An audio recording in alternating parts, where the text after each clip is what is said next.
Пагуба в оригіналі Латрон раніше була просто полуавтоматичною гвинтівкою без сплешу, через що не користувалась популярністю.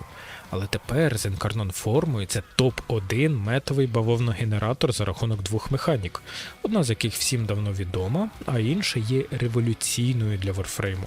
Про які механіки йде мова і як забілити цю топову волину, зараз розберемось. Перш за все, нам потрібно два компоненти. Пагуба Prime.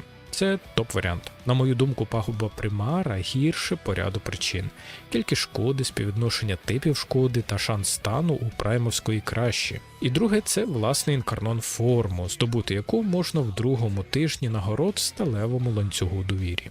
Зібравши безпосередньо зброю, приєднавши інкарнон форму у кабальєру на Заримані та пройшовши квести на еволюції, ми отримуємо топову пуху. Але як і завжди вирішує білд, і тут слід зазначити, що як і в всій інкарнон зброї, у пагуби немає от прям єдиного вірного білду. Інкарнони – це пластилін, в якому ти можеш підкрутити стати під себе, під білд та потреби, зробити його потужніше та зручніше. Тож розберемось, які еволюції є у пагуби. Друга еволюція збільшує базову шкоду від кожного пострілу на 6. Відсотки тут це тимчасова локалізаційна хиба, яку скоро пофіксять. І є два варіанти. Або плюс 30% шкоди за кожен стан, якщо наша швидкість більше 1,2. Це дуже потужна річ на кшталт перевантаження стану на ближках, проте через умову зайде не на всі фрейми. І в ідеалі краще мати праймер. Пістолет, яким можна накидати купу станів на одну жирну ціль. І другий варіант – це настакування до 100% додаткового мультипострілу за накидування пробивного стану.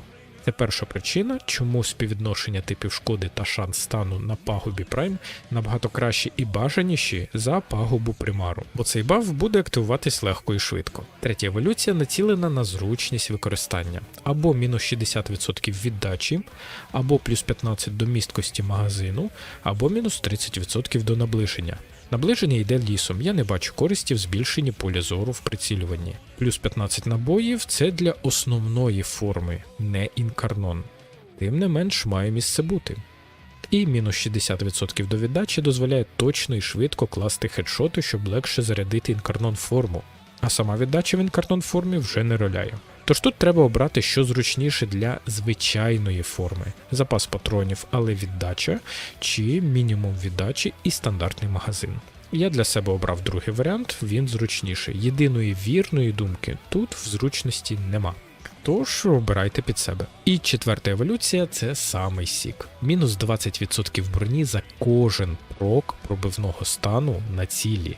Це і є та сама революційна механіка. І я нас вітаю, ми дочекались бронерізів на вогнепальній зброї. Знову ж таки, пагуба Prime тут краще, адже більше пробивної шкоди і більше шансу стану. Те, що нам треба. 100% множник в голову. Для багатьох це, не вражає. А я нагадаю, що цей множник працює як смайт моди, тобто має даблдіпінг. Механіка, яка кратно збільшує дамаг від дотів, ефектів стану, що наносять періодичну шкоду. Вогню, токсину, кровотечі, електрики та газу. Тобто це є бажаною механікою, особливо на високих рівнях, а 100% це найбільший баф такого типу, який я бачив. Ну і 24% шансу крита та 0,2х множник крита. Слід зазначити, що це плюс цілими числами до базових статів, що дуже багато. Хочеться сказати, дайте все і відразу, проте треба вибирати. Особисто я без варіантів беру бронеріз, адже, по-перше, це легкий спосіб зняти всю броню, а по-друге, неважливо, що по-друге, бо ми вже зняли всю броню. Сама інкарнонська форма настакується через хедшоти, що з мінус віддачею та мультішотами зробити набагато простіше і швидше. В інкарнон формі у нас 40 патронів.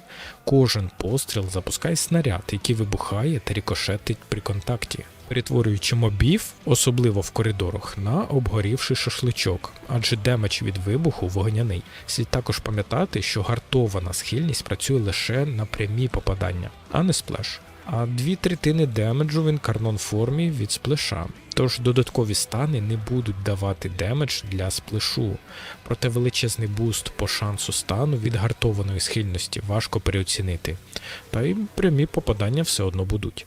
Білд. Враховуючи наш бронеріз, білдитись знову ж таки можна по-різному. Ось більш універсальний варіант. Гартований зарядник і озброєння чотового для мультипострілу. Повному настаку за 2 постріли можна буде знімати всю броню з будь-кого, на кого можна накинути стани. Гартована схильність дасть купу шансу стану та додаткову шкоду. Чикриження дозволить робити швидкі пів-пів та пробивати цілі наскрізь. Критичне зволікання та чуття органів – це наші стабільні жовто-помаранчеві кріти. Зубець – це дамаг, а пекельний вогонь – це стихійний дамаг вогнем. Ой ні, ти розбавляєш пробивну шкоду вогнем.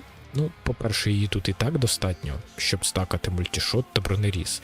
А по-друге, вогонь тут це купа прямої шкоди, періодичного дамагу і також додатковий бронеріз. Містик основна безжалісність просто на стак демеджу. Враховуючи наші настакування мультішотів, на початку знімання броні здається слабким. Але варто трохи настакати моди та еволюції, і повне знімання броні відбувається за долі секунди. Те саме стосується і настакування заряду інкарнон форми. Повні стаки мультішоту дозволяють зарядити повний заряд інкарнону за 2 хедшоти, що дуже швидко. Другий білд легко робиться з цього. Ми прибираємо додатковий вогонь та зубець та заміняємо його на боєприпаси мисливця та смайт мод.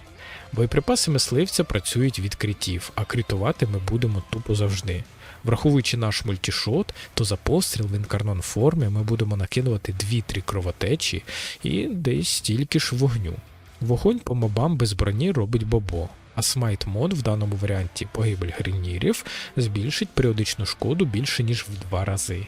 Боєприпаси мисливця з однієї сторони на критовій гвинтівці дозволяє ігнорувати броню, тож наш бронеріз не сильно впливає на роботу цього моду, а можна спробувати пограти через більш потужні крити чи навіть хедшоти.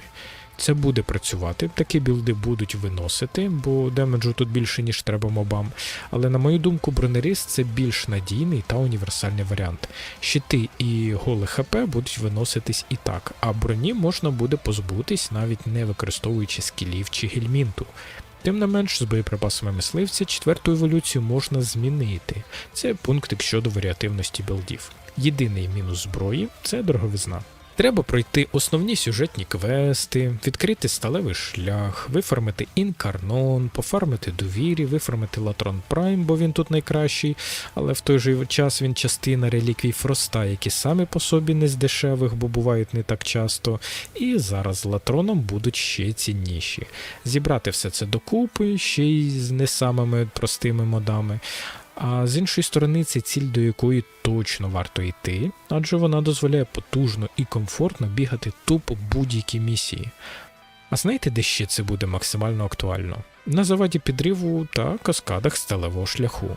Так як одна гвинтівка перекриває 3 з 5 необхідних критеріїв для сетапу, а саме демедж в одну ціль, демедж по площі мобам та бронеріз. Нам залишається мати праймер, наприклад, пістолетик для накидування станів, та фрем, який запросто може жити і, наприклад, додатково бафати дамаг. Все. Пагуба інкарнон – це мета.